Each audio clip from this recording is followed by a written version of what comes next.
Graças e paz, amados. Amém. Uma alegria mais uma vez poder compartilhar a palavra do Senhor com a igreja. Ainda falando sobre novidade. E o tema dessa manhã é: tem novidade na praça. E eu quero que você abra comigo Atos capítulo 17. Nós vamos ler o versículo 21, que diz assim: todos os atenienses e estrangeiros que ali viviam não cuidavam de outra coisa, senão falar e ouvir as últimas novidades. Senhor nosso Deus, estamos mais uma vez diante da Tua palavra e queremos nessa manhã, Senhor, aplicar o nosso coração naquilo que o Senhor tem a nos dizer. Que o Teu Santo Espírito tenha liberdade no nosso meio. E que possamos, ó Pai, ouvir e mudar de rota se necessário for. Em nome de Cristo Jesus é que nós oramos. Amém? Será que era só os atenienses que gostavam de novidades? Eu vejo que hoje, mais do que nunca, a nossa geração também gosta de novidades. Quem é que não gosta de uma comida diferente? Quem é que não gosta de conhecer uma cidade que nunca foi? Nós gostamos de novidades. Ultimamente, agora em São Paulo, nós temos visto aí as patinetes motorizadas, né? As pessoas andando. Em Campinas também tem patinetes. Então, nós temos tantas novidades que nos atraem a atenção. Temos aplicativos, podemos personalizar a nossa imagem, fazendo o avatar com as nossas características. Temos variedades de cursos online hoje. Como emagrecer, como ficar rico, como melhorar a nossa autoestima. São novidades que vão chamando a nossa atenção. E aí, quando pensando nas mulheres, quanta novidade tem para nós mulheres, né? Na estética. É unha de fibra, é unha de gel, é alongamento de cabelo. São tantas coisas que atraem a nossa atenção e que são novidades para nós. Mas aqui o apóstolo Paulo, ele chegou numa cidade chamada Atenas. E a novidade que ele trazia na praça era uma novidade espiritual. Ele estava na sua viagem missionária, ele tinha passado por Tessalônica, passou pela cidade de Bereia. E ali ele elogia aquele povo, porque ele fala: olha, os bereanos são mais nobres do que os tessalonicenses. Porque conforme eu falava a palavra, eles conferiam para ver se aquilo que eu estava dizendo era verdade. Eles não recebiam aquela novidade sem procurar saber a origem daquilo. E ele precisou sair daquela cidade e ele chegou até Atenas. E enquanto ele estava ali esperando por Silas e Timóteo, que eram seus companheiros de viagem, ele começou a andar pelaquela cidade. E a palavra diz que ele ficou indignado.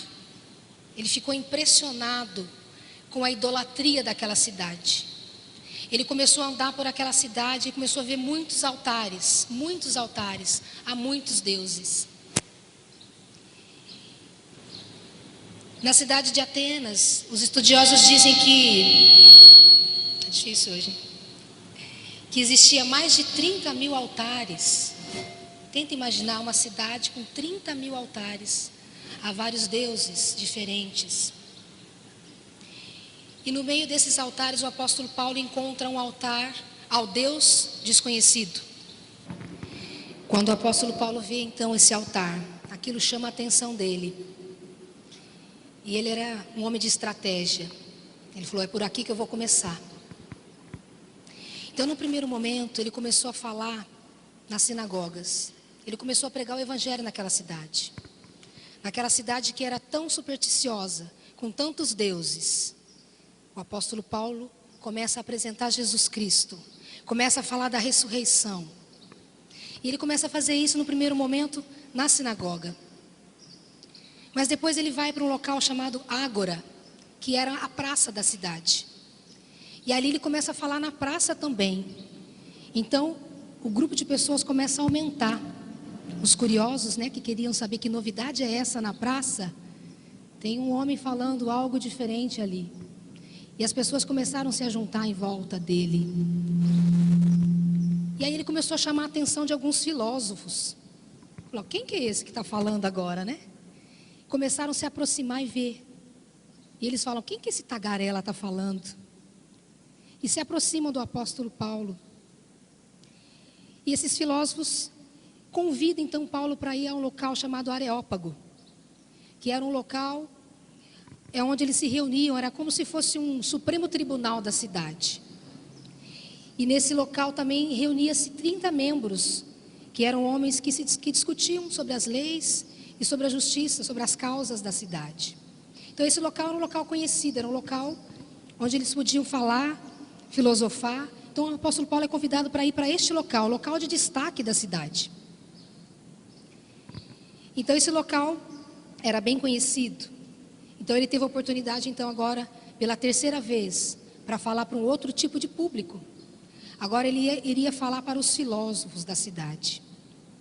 Então todos queriam entender qual que era a novidade, qual que era essa doutrina nova que o apóstolo Paulo falava. Que novidade era essa que ele anunciava? E para a gente poder entender melhor quem eram esses filósofos, a palavra de Deus diz que são dois tipos de filósofos naquela época. Tinha os epicureus, que pertenciam a uma filosofia formada por um filósofo chamado Epicuro. Ele era famoso, ele era grego. E qual que era a filosofia desse pensador? Ele falava sobre a ética do prazer, que faz o prazer o ideal da vida. Era essa a filosofia desse filósofo. Mas no princípio, os valores que eles norteavam essa regra deles, até que no primeiro momento tinha uma boa intenção, porque indicava um caminho para uma vida de paz, uma vida de santificação, de satisfação. Mas com o passar do tempo, isso foi mudando. Então na época do apóstolo Paulo, os ensinos de Epicuro haviam sido adulterados. Então qual que era a regra para eles? O prazer acima de tudo, custe o que custar. O prazer determinava o sentido da vida. Quantas pessoas você conhece que são assim hoje? Que vive por prazer, vive por lazer, vive por bem-estar, mas não se preocupa com a alma. E eles eram politeístas. Eles acreditavam em vários deuses. Eles adoravam os templos que eram formados pelos homens, e adoravam as imagens também. Eles eram materialistas e acreditavam no acaso. Deixa como é que está para ver como é que fica. E a morte para eles também, eles entendiam que a morte não era o fim. Qual que era a antropologia deles? Quando o homem morre, tudo acaba. Então a gente tem que aproveitar agora, porque depois que morreu, acabou. Então é esse o pensamento desse tipo de filosofia na época. Mas existia um outro ramo de filosofia ali, que eram os estoicos. Os estoicos faziam parte de um outro pensador que chamava Zeno. E o pensamento desses era diferente. O pensamento deles era na razão, baseado na razão. Um estilo de vida baseado no conhecimento, no intelecto. Eles eram pessoas individualistas, e a vida dele era um estilo de vida com uma falsa segurança, uma hipocrisia. Então era para esse público agora que o apóstolo Paulo estava falando, para esses filósofos. Há um princípio nos estudos das emoções que diz respeito a 3 processos que nós passamos no decorrer da nossa vida, em momentos importantes, em momentos que são marcados na nossa vida. Quais são eles? Construção, desconstrução e reconstrução. Nós estamos sempre, de tempos em tempos, passando por esses processos, construindo, desconstruindo e reconstruindo novamente.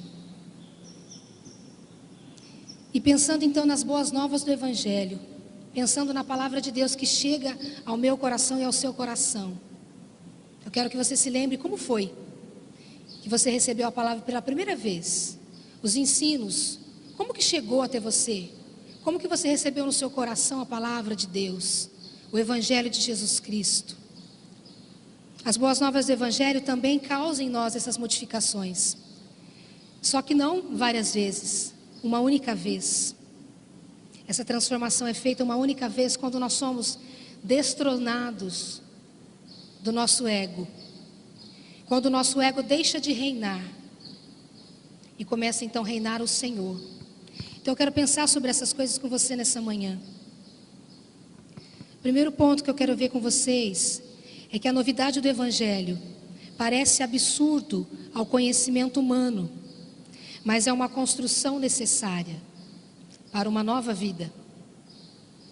Olha o que diz no versículo 18 do capítulo 17.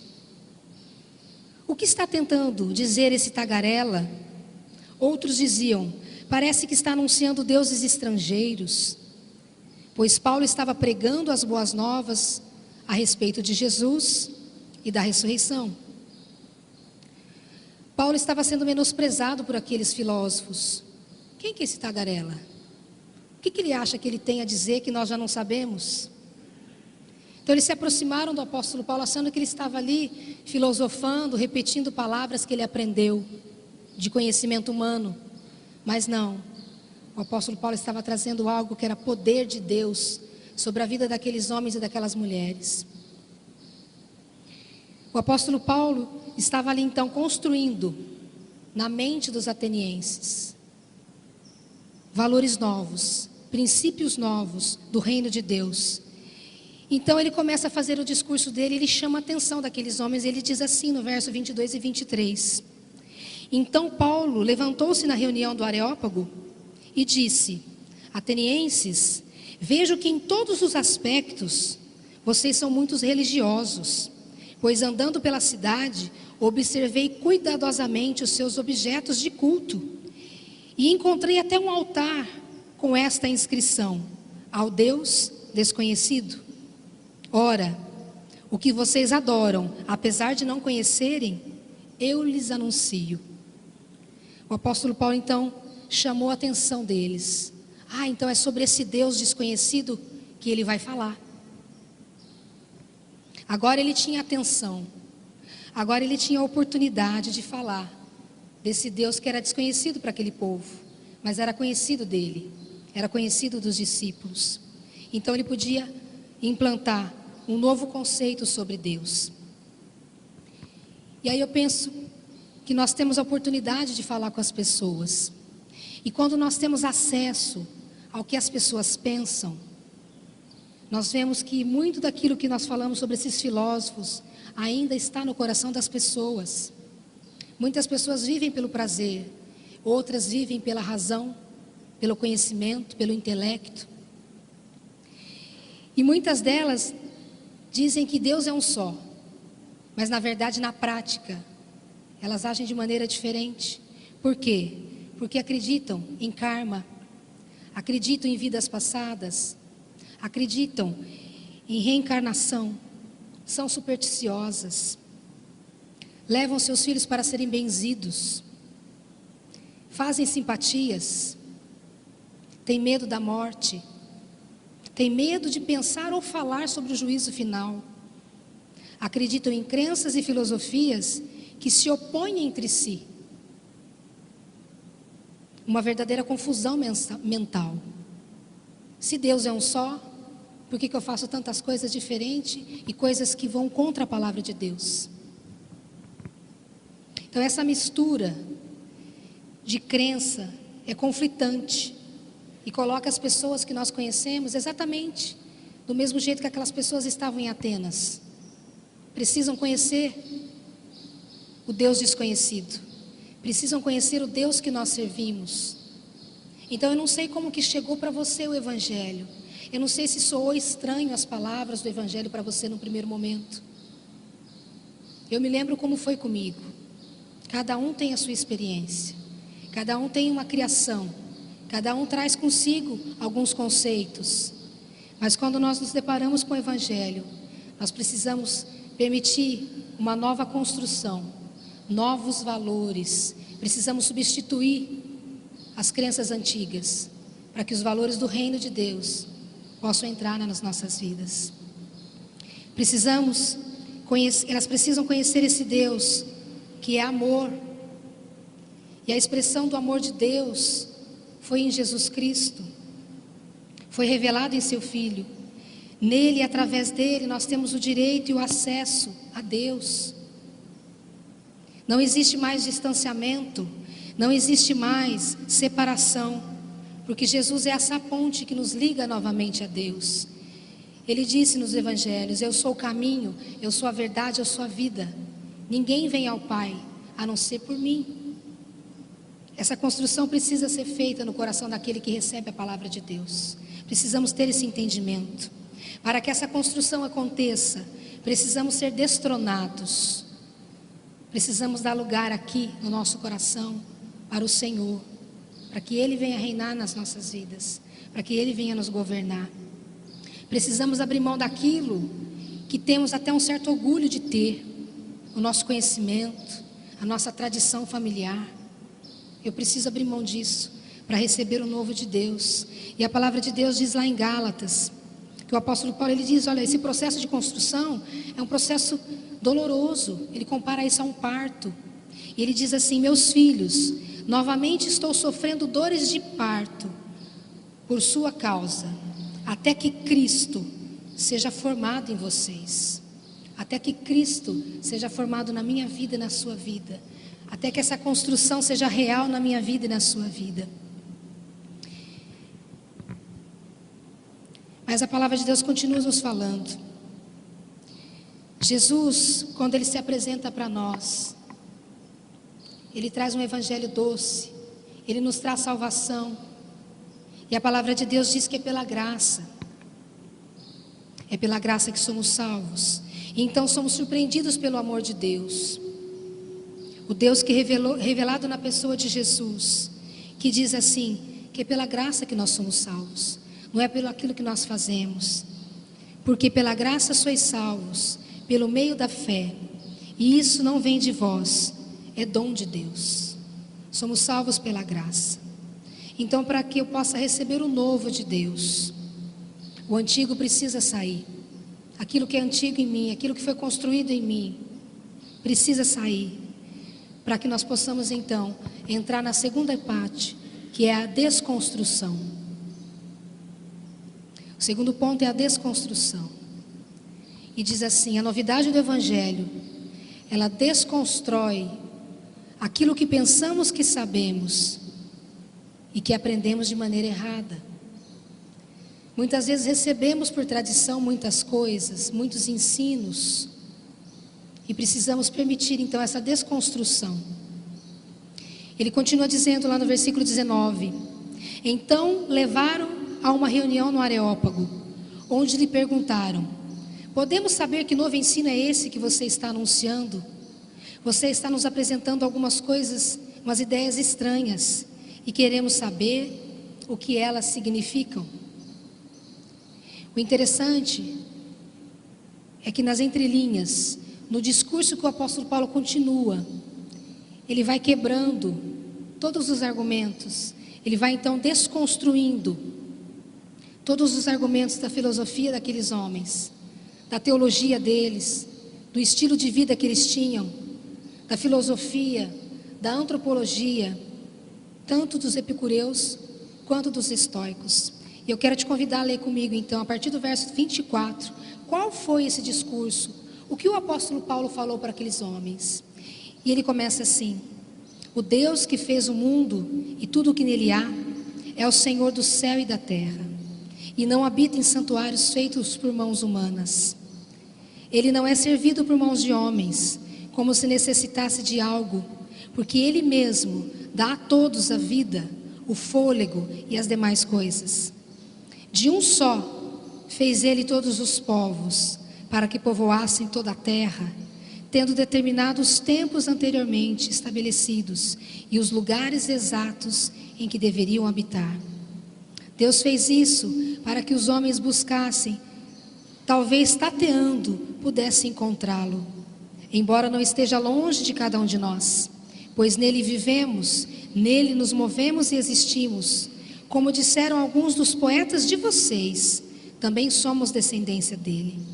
Assim, visto se somos descendência de Deus, não podemos pensar que a divindade é semelhante à escultura de ouro, de prata ou pedra, feita pela arte e imaginação do homem.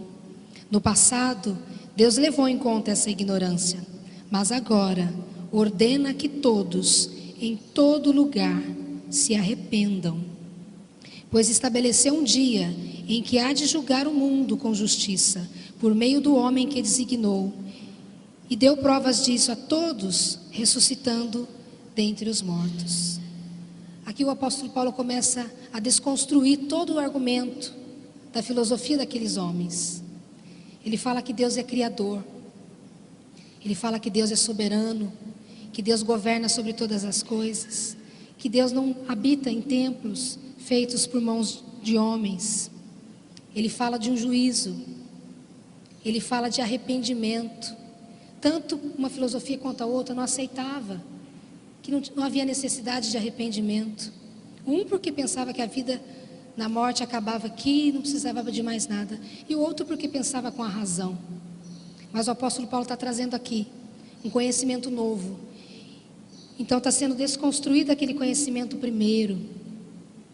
Ele conseguiu colocar todos esses assuntos num único discurso, porque talvez ele não tivesse mais oportunidade de falar naquele lugar. E isso me faz pensar nas nossas vidas. Eu não sei quando eu vou ter oportunidade novamente de falar do amor de Deus para uma pessoa. Então eu preciso aproveitar a oportunidade. Eu preciso fazer como o apóstolo Paulo fez. Ele pegou algo do conhecimento daquelas pessoas, chamou a atenção delas para ele e começou a falar algo do interesse deles. Que eu e você possamos desenvolver também essa técnica de nos aproximar das pessoas e de termos oportunidade com elas para apresentar o Deus verdadeiro, para apresentar esse Deus que transformou a nossa vida, para apresentar esse Deus que um dia virá nos buscar, para falar e alertar as pessoas que nós amamos que haverá sim um juízo e que nós precisamos estar prontos para isso. Precisamos então testemunhar daquilo que Deus tem feito nas nossas vidas. Não podemos perder a oportunidade. Eu acredito que nos dias de hoje, muitas pessoas vêm e vão às igrejas, movidas também por curiosidade, querendo saber novidades. E muitas vezes elas saem vazias, do mesmo jeito que entraram, por duas razões. Porque, infelizmente, em muitas igrejas o Evangelho está sendo substituído por conhecimento humano. O Evangelho não está sendo pregado. O Evangelho não está sendo suficiente para as pessoas, porque ele é simples. Mas é disso que nós precisamos, ser alcançados na simplicidade. Porque Jesus era simples, Jesus é simples. Nós não precisamos substituir o poder de Deus por conhecimento humano. E a segunda razão que as pessoas saem vazias é porque elas chegam com o coração fechado e com a mente fechada. Elas não estão preparadas para essa desconstrução que o Evangelho requer de nós. É necessário essa desconstrução. É necessário que o nosso coração esteja aberto para receber o novo de Deus sobre as nossas vidas. Permitir essa desconstrução é abrir mão da nossa verdade. Num primeiro momento, pode parecer ruim. Eu me lembro quando foi para mim, quando eu comecei a servir ao Senhor. Temos aquela sensação de que fomos enganados a vida toda, acreditando em outras coisas. Temos aquela sensação de tempo perdido. Quanto tempo perdido? Mais de 20 anos, perdendo tempo na idolatria. E muitas vezes servindo com alegria, mas o coração sendo enganado, os olhos estavam vendados. Então quando vem o Evangelho, quando vem a verdade, aquilo constrange, você fala, fui enganada há tanto tempo. Mas logo essa sensação é substituída pela alegria da salvação. Logo essa sensação é substituída pelo arrependimento. Logo essa sensação é substituída pelo perdão de Deus que vem sobre as nossas vidas. Logo essa sensação é substituída pelas verdades eternas que nos arremete para a eternidade também. porque é para lá que nós vamos. Logo, essa sensação de engano é substituída pelo amor que recebemos ali na cruz do Calvário. E recebemos uma identidade nova em Deus. Somos filhos agora do Senhor. Então é substituído, o Senhor nos abençoa ricamente. E a palavra de Deus diz lá em 2 Coríntios 5:17: assim que se alguém está em Cristo, é nova criatura, as coisas velhas passaram, eis que tudo se fez novo. Recebemos diante de nós oportunidade nova de viver uma nova vida. E o apóstolo Paulo fala a respeito da desconstrução que temos que fazer. E ele diz assim: as armas com as quais lutamos não são humanas. Pelo contrário, são poderosas em Deus para destruir fortalezas. Destruímos argumentos e toda pretensão que se levanta contra o conhecimento de Deus. E levamos cativos todo pensamento para torná-lo obediente a Cristo. São fortalezas mentais, são resistências que as pessoas trazem, argumentos que as pessoas trazem para não servir a Deus. Mas quando nós permitimos que essa desconstrução seja feita na minha e na sua vida, essas fortalezas caem e o poder de Deus opera através de nós, nas nossas vidas.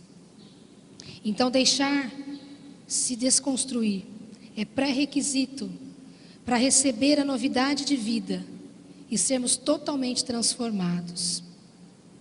E conhecereis a verdade, e a verdade vos libertará. Nós somos livres quando conhecemos a verdade em Cristo. Então, a partir desse momento que eu permito essa desconstrução na minha vida, nós entramos naquele marco zero que o pastor Rubinho falou na semana passada. É aquele antes e depois de Cristo. É o marco zero nas nossas vidas. É onde nós temos a oportunidade de escrever uma nova história. É onde nós temos a oportunidade de começar a pregar os conceitos certos nas nossas vidas. Agora, sabendo quem eu sou em Deus. Agora, estando conectada novamente com Cristo. Agora, sem limitação. Eu posso entrar na presença de Deus. Porque Jesus nos reconciliou com Deus.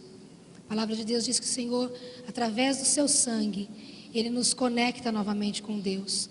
Nós temos permissão para entrar na presença de Deus, como diz lá em Hebreus, pelo novo e vivo caminho que foi aberto para nós na cruz do Calvário. E aí é onde nós entramos então, no terceiro ponto, que é a reconstrução. Então tem a construção, a desconstrução, mas nós temos a reconstrução.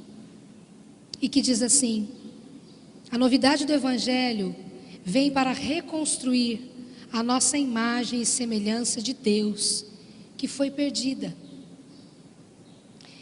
Ele continua dizendo no versículo 27, Deus fez isso para que os homens, se o buscassem, talvez, tateando, pudessem encontrá-lo, embora não esteja longe de cada um de nós.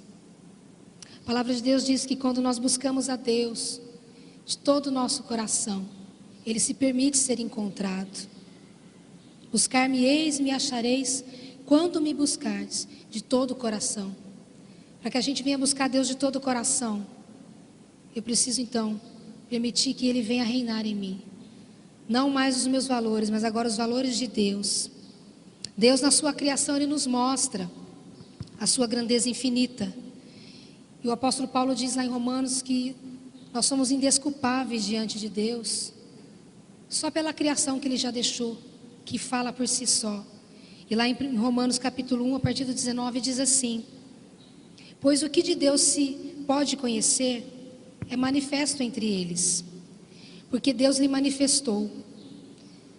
Pois desde a criação do mundo, os atributos invisíveis de Deus, o seu eterno poder, a sua natureza divina, tem sido visto claramente, sendo compreendido por meio das coisas criadas, de forma que tais homens são indesculpáveis, porque tendo conhecido a Deus, não glorificaram como Deus, nem lhe renderam graças, mas os seus pensamentos tornaram-se fúteis e os seus corações insensatos se obscureceram.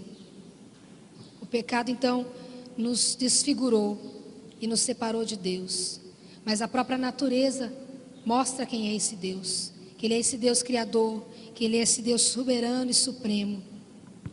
Mas Cristo nos dá esse acesso novamente, ilimitado, pois Ele nos reconciliou novamente com Deus. Através dele nós temos acesso. E Pedro vai dizer sobre isso, sobre essa semente nova que é gerada em nós em Cristo. E ele diz assim, 1 Pedro, capítulo 1, verso 3.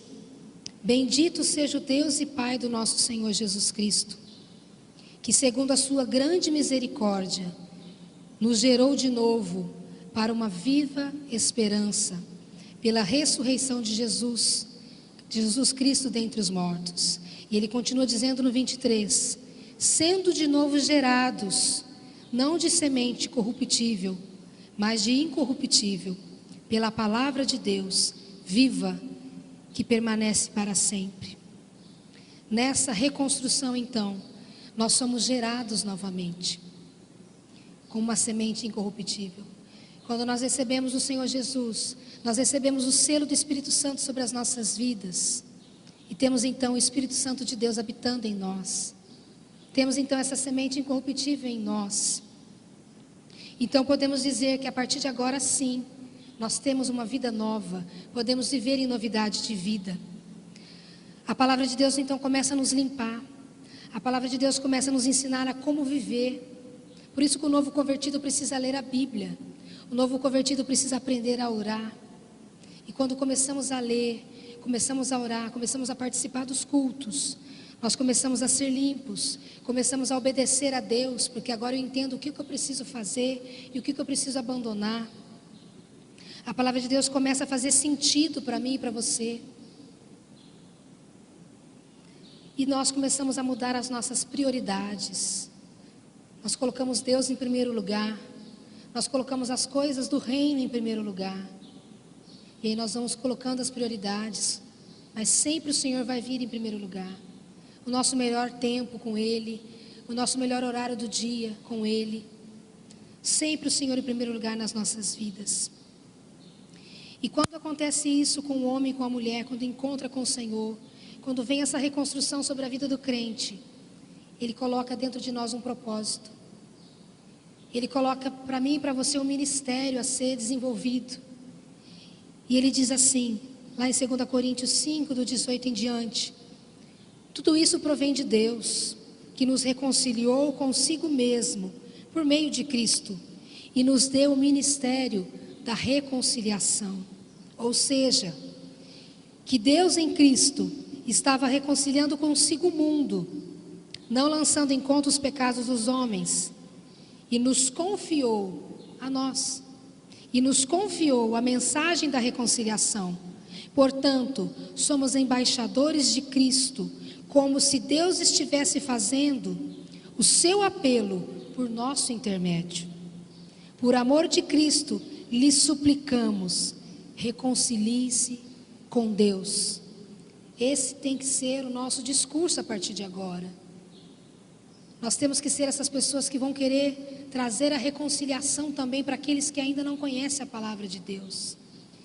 Ele diz aqui que nós somos embaixadores, é aquele que fala em nome de. Nós falamos em nome de Jesus, nós falamos em nome de Deus. Então nós temos a mesma responsabilidade que o apóstolo tinha naquela época, de comunicar as verdades eternas, de não perder as oportunidades, de falar desse amor, de falar que em Cristo há perdão, de falar que em Cristo há vida eterna e há uma vida nova. Essa reconstrução então faz de mim e de você anunciadores dessa reconciliação, da graça, anunciadores do perdão, anunciadores da esperança. Nós temos que ser essas pessoas, porque as pessoas aí fora estão sem esperança, estão se apoiando na aparência física, estão com um sorriso estampado no rosto, mas existe tristeza em seus corações, Existe falta de esperança em seus corações. Existe medo da morte, porque elas não sabem o que esperam por elas. E nós conhecemos tudo isso. Nós sabemos toda a verdade. Nós somos libertos pela verdade. E nós podemos então, com essa liberdade, comunicar essas palavras de amor, de vida, de esperança, de salvação para as pessoas que amamos e que estão em nossa volta. Quando o homem se reconcilia com Deus, ele volta ao seu estado original, pelo qual ele foi criado. Por que o homem foi criado? Para adorar a Deus. Então, quando eu e você nos reconciliamos com Deus, nós podemos adorar a Deus com todo o nosso coração, com todo o nosso entendimento, com toda a nossa alma, porque nós somos criados para amar. Nós precisamos então voltar a esse original. Então eu queria que ficasse no coração de vocês isso, essa construção que é necessária ser feita, essa desconstrução que é necessária também. Você precisa tirar muito lixo que a gente vai acumulando durante a nossa vida e permitir então essa reconstrução que Jesus vem fazer no meu e no seu coração. Que esse processo, quando acontece na minha vida e na sua vida, nós possamos agir que nem o apóstolo Paulo. O Areópago está diante de nós. O Areópago pode ser lá no seu trabalho, pode ser na festa da sua família, pode ser entre os seus amigos, mas pode ser com um único amigo também, que você percebe no olhar dele que ele está triste, e você possa lhe dar um abraço e perguntar: está tudo bem com você? E talvez só de você perguntar isso, essa pessoa vai começar a chorar, e você vai ter o que dizer, porque o príncipe da paz é seu amigo, porque o Deus da esperança é o seu Deus, porque Ele reconstruiu a sua vida, Ele mudou a sua rota. Você tem o marco zero na sua vida, você tem o antes, mas você tem agora o depois, que vai continuar até que Ele venha nos buscar. Que a nossa oração então nessa manhã, para concluir, seja na direção daquilo que Deus tem para nós, que possamos atingir esse estado original, que possamos adorar a Deus de todo o nosso coração, de toda a nossa alma, que a nossa família possa adorar a Deus conosco, que os nossos amigos possam estar sentados aqui conosco, adorando a Deus, que você possa olhar para o lado, para a direita e para a esquerda, e você ver rostos conhecidos, pessoas que você ama, pessoas pelas quais você orou, e você olha e fala: ela está aqui comigo hoje adorando a Deus, porque você investiu a semente do Evangelho naquele coração, porque você orou, porque você chorou por ela, porque um dia alguém chorou e orou por mim. Por isso estamos na presença de Deus hoje. E é assim, eu e você podemos gerar novas vidas na presença de Deus. Possamos falar daquilo que Deus fez nas nossas vidas, para que essas cadeiras aqui que estão vazias hoje possam estar preenchidas de pessoas que amamos e de pessoas que temos evangelizado. Então permita que Ele venha reconstruir em você, em mim, esses novos valores. Permita que Ele venha desconstruir em nós tudo aquilo que precisa ser desconstruído. Permita que Ele venha reconstruir em nós a sua imagem e semelhança. Queria que você fechasse os seus olhos agora.